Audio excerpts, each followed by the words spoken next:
కాళేశ్వరం ప్రాజెక్టులో అవినీతి జరిగిందని, దీనికి కేసీఆర్ కుటుంబానికి సంబంధం ఉందని బీజేపీ తెలంగాణ అధ్యక్షుడు రామచంద్రరావు ఆరోపించారు. కేసీఆర్ కుటుంబానికి కాళేశ్వరం ప్రాజెక్ట్ ఏటీఎంలా మారిందని అన్నారు. పీసీ ఘోష్ కమిషన్ నివేదికపై సీబీఐతో సమగ్ర దర్యాప్తు జరిపించాలని రాష్ట్ర ప్రభుత్వాన్ని డిమాండ్ చేశారు.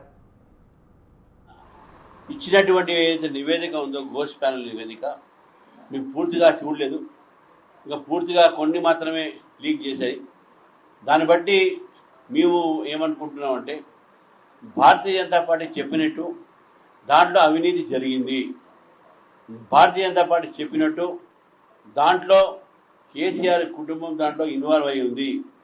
ఇతరులకు సంబంధం లేకుండా, ఇంజనీర్లకు సంబంధం లేకుండా కేవలం ఒక కుటుంబము ఇంత పెద్ద నిర్ణయం తీసుకొని లక్షలాది కోట్లాది రూపాయలు ఈరోజు ప్రజాధనాన్ని ఇక్కడ వ్యర్థం చేసిందని చెప్పేసి కూడా మేము భావిస్తూ ఉన్నాం.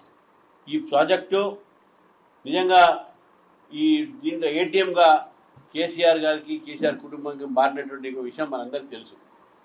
దీనిపైన కాంగ్రెస్ పార్టీ కూడా కొంతమంది అధికారులను అరెస్ట్ చేసింది ఈ నివేదిక రాకముందే.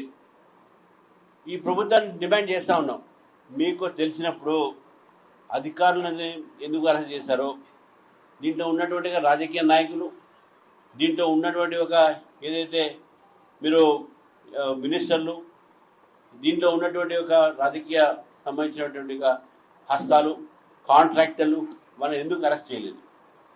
మీరు కాంట్రాక్టర్లతో మీరు కుమ్మక్కై ఉన్నారా? ఆ రాజకీయ నాయకులతో మీరు కుమ్మక్కై ఉన్నారా? అందుకే మీరు అరెస్ట్ చేయట్లేదా?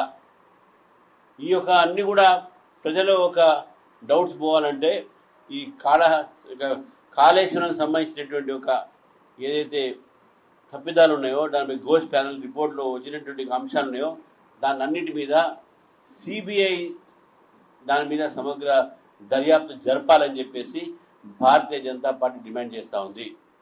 లేకపోతే బీఆర్ఎస్, కాంగ్రెస్ ఇద్దరు కలిసి వాళ్ళ కాంట్రాక్టర్లతో లాలూచిపడి తెలంగాణ ప్రజల్ని మరొకసారి ఇద్దరు కలిసి మోసం చేసే ప్రమాదం ఉన్నది. కాబట్టి భారతీయ జనతా పార్టీ దీని మీద సిబిఐ, బీఆర్ఎస్, కాంగ్రెస్ పార్టీలపై నేతలకు నమ్మకం లేదని, అందుకే బీజేపీ వైపు చూస్తున్నారని రామచంద్రరావు అన్నారు. డబుల్ ఇంజన్ సర్కారుతోనే అభివృద్ధి సాధ్యమని చెప్పారు. బీజేపీలో చేరాలనుకునే నేతలను ఆహ్వానిస్తున్నామని తెలిపారు. కానీ వాళ్ళు మాకు ఆకర్షిత మా దగ్గరకు వస్తున్నారు. చాలామంది మాతో టచ్లో ఉన్నారు. ఇప్పుడు కేవలం మాజీలు వస్తున్నారు. మీరు చూడండి, రాబోయే రోజుల్లో బీఆర్ఎస్ మీద, కాంగ్రెస్ మీద వాళ్ళ ప్రజాప్రతినిధులకి నమ్మకం లేదు, ప్రజలకు నమ్మకం లేదు, నాయకులకు నమ్మకం లేదు.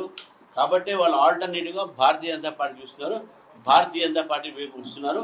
మేము కూడా ఆహ్వానిస్తున్నాం, మా పార్టీ రాండే, పార్టీని బలపరచండి, తెలంగాణ ప్రజలకు ఒక డబుల్ సర్కార్ ఇంజన్ ఇస్తామని చెప్పేసి కూడా మేము ఎక్కడ కూడా మేము వాళ్ళని ప్రలోభించో లేకుంటే భయపెట్టించి ఎక్కడ కూడా మేము మా పార్టీ తీసుకోవట్లేదు.